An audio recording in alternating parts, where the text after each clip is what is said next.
públicas, la solicitud sale del host 110 con el puerto 1025 y puede ocurrir dos condiciones: que se utilice la misma dirección de puertos y se traslada la dirección IP, se traslada de la 10.0.1.10 a la 70.70.70, que es la dirección IP de la interfaz externa. O puede ocurrir también que se traslada la dirección IP y se traslada el puerto incluido. Dentro de la política de firewall, lógicamente la opción NAT Enable y con todas las configuraciones que se puedan tener, ¿no? Eso es la traslación utilizando la dirección de la interfaz externa. La otra opción es utilizar IP pool, utilizar una IP pool con una dirección o con un rango de direcciones IP que se van a utilizar como origen, como dirección de origen en las sesiones de NAT. Y hay una característica que no comenté en lo anterior, que es el tema de utilizar la dirección de la interfaz de salida, es que cuando se realiza una sesión de NAT, normalmente involucra una dirección IP y también una dirección de puertos nateados, una dirección de puertos que implica de que una IP y un puerto generan una sesión de NAT. Si yo hago traslación de puertos y hago traslación de IP, la cantidad de sesiones que se pueden tener es muy grande. Solamente que si tengo una sola dirección IP, como cuando tengo la interfaz de salida, la cantidad de sesiones de NAT que se pueden formar son relativamente pocas, porque sabemos que la cantidad total de puertos asociados a una dirección IP es de 65.000 y pocos puertos, de los cuales muchas ya están siendo utilizadas. Entonces, las sesiones de NAT que involucran dirección IP y puertos tienen una cantidad finita, que no es poca, pero puede ser poca para las necesidades que tenemos. Por ejemplo, ¿en qué situaciones se utiliza SourceNAT? Por ejemplo, en la navegación masiva a Internet.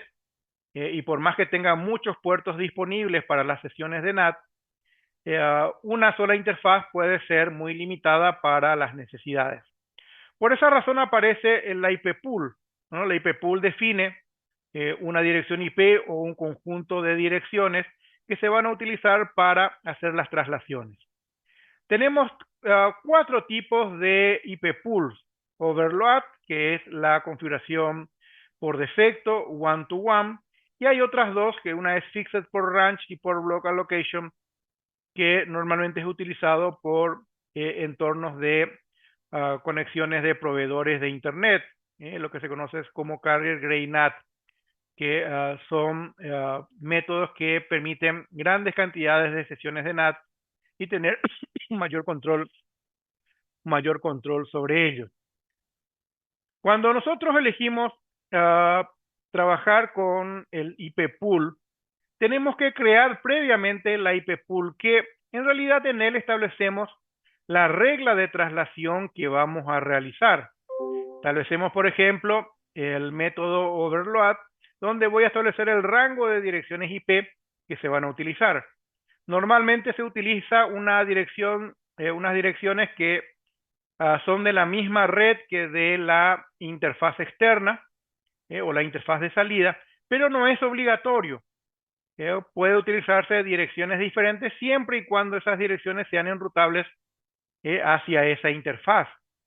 Pueden ser de direcciones IP totalmente diferentes en diferentes redes, siempre y cuando los servicios de enrutamiento normalmente del proveedor de servicios puedan enrutar esas direcciones.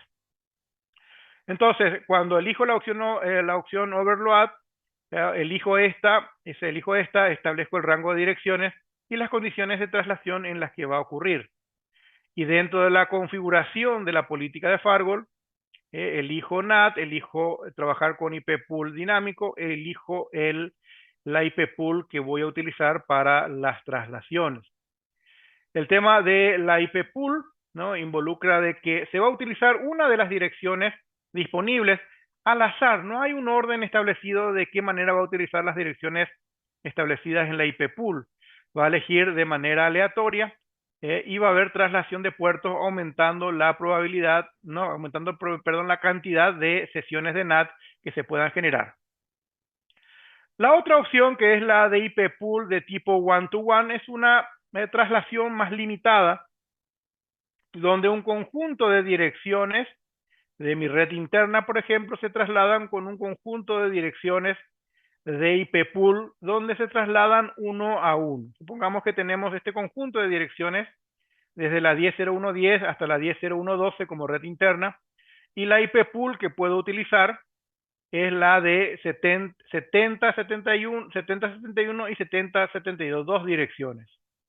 Se hace un ateo de 1 a 1, desde la 1.10 a la 7071, la 1.45 se natea con la 7072 y la tercera dirección no tiene, porque la traslación se asocia de una dirección IP a otra y aquí no hay traslación de puertos. Es una dirección con otra dirección y hasta que una de las direcciones utilizadas no se deje de usar, esta dirección quedará en stand-by o se generará algún error por falta de direcciones IP para la traslación. Con respecto a Destination NAT, que es para el tema de cambio de dirección de destino, el concepto cambia, los recursos cambian. Aquí se requiere un componente, un objeto de configuración que se llama Virtual IP, donde se establece cuál va a ser la regla de traslación. Normalmente Destination NAT apunta a tráfico externo-interno, pero tampoco hay ninguna limitación para utilizarlo de interno a externo, ¿no? Porque aquí simplemente cuando tenemos necesidad de cambiar la dirección de destino de los paquetes se utiliza Destination NAT, y cuando quiero cambiar la dirección de origen se utiliza Source NAT. Son totalmente compatibles en cualquier dirección.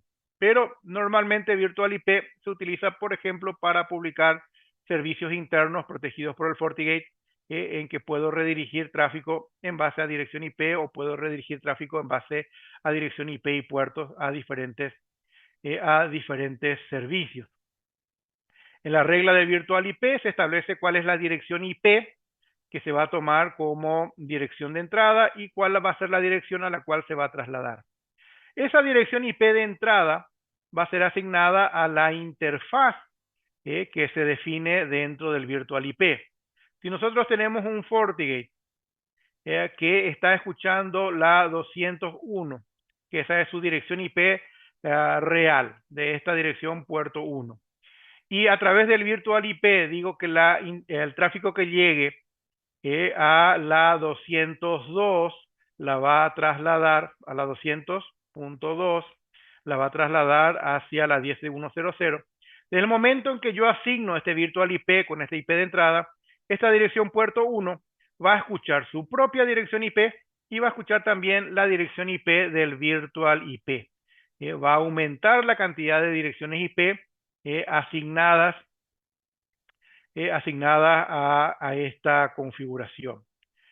Por ejemplo, dentro de una configuración de una política de firewall, cuando tengo creado el Virtual IP, que me establece las reglas de traslación, el Virtual IP lo voy a configurar como destino del tráfico, ¿no? Tengo una política, por ejemplo, entrante, puerto 1, puerto 3, por ejemplo, y establezco que el Virtual IP va a ser el destino del tráfico, que cuando va dirigido al objeto Virtual IP se va a aplicar la traslación contenida dentro de él. Por ejemplo, para el tráfico entrante, que es lo usual, voy a publicar un servicio web en la 1.10 en mi red interna. Tengo mi host externo desde el cual voy a conectarme a ese servicio mediante el FortiGate. La solicitud de acceso al sitio web va a llegar con la 70-70-70, por ejemplo, a un puerto determinado. Puede ser, por ejemplo, el 443, una conexión HTTPS. Hay una política de firewall que va a manejar el tráfico entrante, y dentro de esa política va a estar configurado como destination, como destino, un Virtual IP que establece que cuando llega una solicitud, perdón, a la 7071, aquí va a trasladarse a la 172.16.10. Aquí en realidad es con esta dirección IP, 7071, y va a trasladarse a la 1.10, de tal manera de que pueda llegar, pues se pueda tener acceso a algún recurso interno y sea el FortiGate el encargado de hacer el cambio de dirección de destino. Hasta llegar el tráfico a WAN 1, el destino es la 70.70.71 al puerto 443 y se puede redirigir el tráfico hacia el servidor haciendo la traslación según lo establecido en el Virtual IP. Puede también aplicarse en sentido contrario, en tráfico de salida, cuando necesito cambiar la dirección de destino utilizando algún otro valor para la salida. En este caso, el Virtual IP se establece algún valor de tal manera de que el tráfico cambia con una dirección de destino diferente. También se puede hacer la traslación de puertos, tal punto de que yo puedo publicar como una dirección de Virtual IP a la 7071 y según el puerto al cual va dirigido, dirigirlo a un servidor diferente. Todos llegan al 7071, al puerto 443, por ejemplo, y dependiendo de a cuál se desea dirigir, se puede tomar valores diferentes. Si llegó al 443, se dirige al web server. Si llegó al puerto 21, se enviará al puerto FTP. Si llegó al puerto 22, al SSH, y así poder diferenciar una publicación basada en puertos, y se puede con una misma dirección IP publicar múltiples servicios detrás del FortiGate. Una particularidad que se tiene cuando se trabaja con políticas de firewall de tráfico entrante que involucren Virtual IP es que cuando se tiene un par de puertos, por ejemplo, puerto 1, puerto 3, que es un puerto externo interno, si tengo más de una política y una política muy restrictiva al principio y después la política de Virtual IP, en este caso, aunque la política estricta esté delante y debería de filtrar a la política con el Virtual IP, no lo va a hacer. Le va a dar prioridad a la política con Virtual IP, lo va a leer y va a permitir que el tráfico pueda llegar hasta su destino, a pesar de que tenga una regla que involucre una denegación completa. Eso ocurre solamente con el Virtual IP gracias a esta opción que se tiene en la política de firewall, que es Set Match Virtual IP Enable, en que le da prioridad al tema de las políticas con web server. Este valor se carga en la política de denegación, en la política que podría restringir, diciéndole de que le dé prioridad a la política de Virtual IP para poder permitir que se pueda pasar el tráfico. También algunas consideraciones con respecto a la publicación de un Virtual IP en un FortiGate. Podría darse el caso de que algún enrutador solicite vía ARP cuál es el MAC address de la interfaz que va a responder.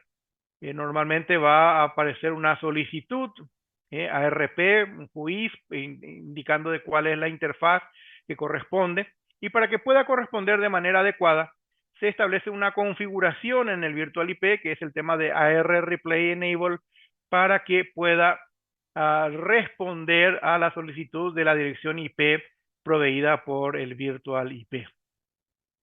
Una consideración para la implementación de NAT en cualquiera de las direcciones es que lo común es que pueda haber errores en la configuración de las IP pool involucradas, sobre todo en SUSNAT, donde puedo tener tal vez varias reglas,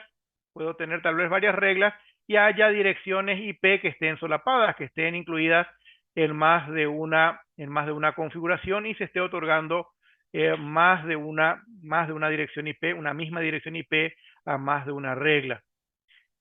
También el tema de hacer un seguimiento del comportamiento del nateo, así como también verificar los logs que corresponden a los servicios para verificar de que no haya un error, una mala configuración o un solapamiento de direcciones cuando se configure el tema de virtual IP.